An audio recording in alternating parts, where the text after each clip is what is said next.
안녕하세요 여러분, 하이지니입니다. 밴쿠버는 요즘 매일같이 폭설로 지난 10년 동안 본 눈보다 더 많은 눈을 요즘 매일 보는 것 같습니다. 여러분들 운전길 조심하시고 건강도 잘 챙기셨으면 좋겠습니다. 오늘은 제가 제 채널에서 한 번도 다뤄보지 않은 주제를 들고 와봤는데요. 끝까지 시청하시고 나면 캐나다에 이런 게 있었어 하실 분들을 위한 영상이 될 것 같습니다. 그에 앞서서 오늘은 제가 돈에 대한 얘기를 좀 할 겁니다. 대놓고 얘기하기엔 좀 불편하기도 하고 그렇지만 관심이 정말 가는, 무시가 안 되는 주제인 것 같습니다. 그럼 바로 시작해 보도록 할게요.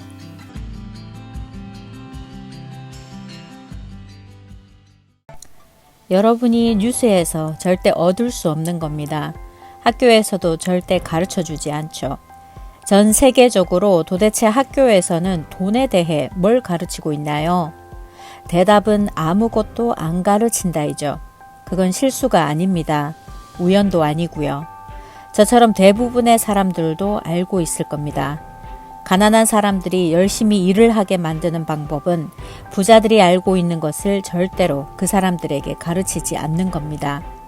1997년에 출간한 부자 아빠, 가난한 아빠를 여러분이 읽어보신 적이 있다면 이 방법이 바로 부자들이 자신의 자녀들에게 돈에 대해 가르치는 방법이고 가난한 사람들에게 절대 알려주지 않는 방법이라는 것을 아실 겁니다. 가난은 끔찍합니다. 전 정말 싫습니다. 현재 우리의 부패한 학교 시스템도 좋아하지 않고요. 은행 시스템이 부패한 건 이미 많은 사람들이 알고 있죠. 정치도 마찬가지입니다. 먼저 다시 돌아가 금융교육이 무엇인지 보겠습니다. 그건 단순히 직장이나 저축 또는 주식, 뮤추얼 펀드, ETF와 같은 투자 포트폴리오를 잘 만들어라, 그런 개념이 아닙니다. 돈은, 경제산업은 두 가지예요.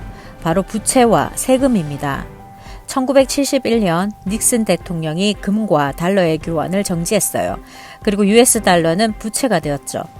우리는 여전히 아이들에게 직업을 구하기 위해 학교를 다니라고 말하고 있습니다. 물론 학교에서 반드시 배워야 하는 직업은 있죠. 그렇지만 대부분 너나 할 것 없이 열심히 일해서 돈을 모으고 빚을 갚아라 라고 말합니다. 도대체 누가 그런 말을 하라고 했을까요? 가장 말도 안 되는 소리죠. 왜 저축을 하고 왜 열심히 일을 합니까? 만약 그 사람들이 여러분이 일하는 것보다 더 빠르게 돈을 찍어내고 있다면 여러분은 왜 계속 저축을 하시는 건가요? 그 사람들은 그냥 찍어내고 있는데요. 부자 아빠의 첫 번째 교훈은 부자는 돈을 위해 일하지 않는다입니다. 글쎄요, 제가 아버지에게 돈에 대해 물어봤더니 내가 왜 가르쳐 줘야 되지? 라고 하시더군요. 그리고 덧붙이시길 내가 만약 가르쳐 준다면 넌 공짜로 일을 해야 한다 라고 하셨어요. 그래서 제가 왜 공짜냐고 했더니 내가 돈을 주면 너는 고용인이라고 생각할 테니까 라고 하셨어요. 네 생각이 바뀔 거다. 네가 돈을 위해 일하지 않는 법을 배우면 너는 부자가 될 거다. 당신이 인생에서 성공하고 싶다면 최고의 스승을 만나야 합니다. 근데 학교에서는 정말 진정한 스승에게서 배우는지 아닌지 모르겠습니다. 대부분의 사람들은 자산과 부채를 혼돈합니다. 실제로 자신들의 집을 자산이라고 생각하죠. 자산은 집과 같은 명사예요. 현금의 흐름은 동사죠. 자산과 부채를 이해하려면 명사와 동사를 붙이면 됩니다. 현금이 당신 주머니에서 나간다면 그건 부채입니다. 만약 현금이 당신 주머니로 들어온다면 그건 자산이 되겠죠. 그래서 저는 7,000채의 임대 부동산을 소유 중입니다. 그 집들은 모두 자산이고 매달 현금이 들어옵니다. 반면에 많은 사람들이 높은 곳에 으리으리한 집을 가지기를 원하는데 현금은 빠져나가고 결국 파산하기도 하죠. 그런 사람들이 깨닫지 못하는 건 가장 큰 지출이 세금이라는 겁니다. 눈 깜빡할 사이에 걸어가다가 월급을 확인해 보면 이건 아닌데 하다가 정부가 당신 주머니에 아주 크게 손대고 있다는 것도 모르고 있어요. 그리고 그걸 최소화하려는 노력조차도 안 합니다. 이게 가난한 자와 부자의 차이인 것 같습니다.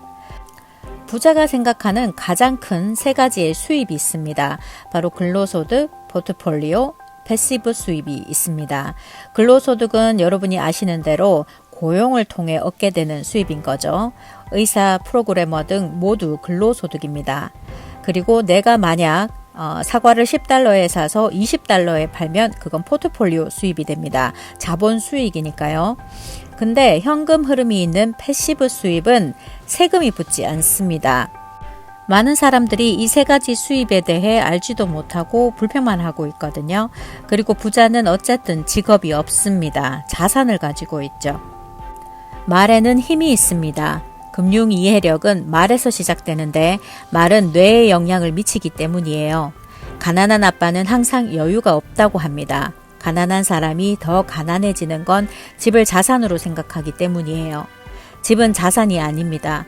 2007년 서브프라임 시장이 붕괴되고 나서야 전 세계 수천만 명이 집이 부채라는 걸 깨달았죠. 말을 바꾸고 인생을 바꾸세요. 여유가 없다라고 하지만 말고 어떻게 감당할 수 있을까 스스로에게 물으세요. 자산을 늘리기 위해 애쓰세요. 부채 말고요. 다음 영상에서는 여러분이 꼭 아셔야 하는 TFSA와 RRSP에 대해 알아볼 텐데요. 세금과 관련된 내용이니까 구독, 알림 설정 잊지 마세요. 우리도 스마트하게 세금 한번 비켜가 보자고요. 오늘도 시청해 주셔서 감사합니다.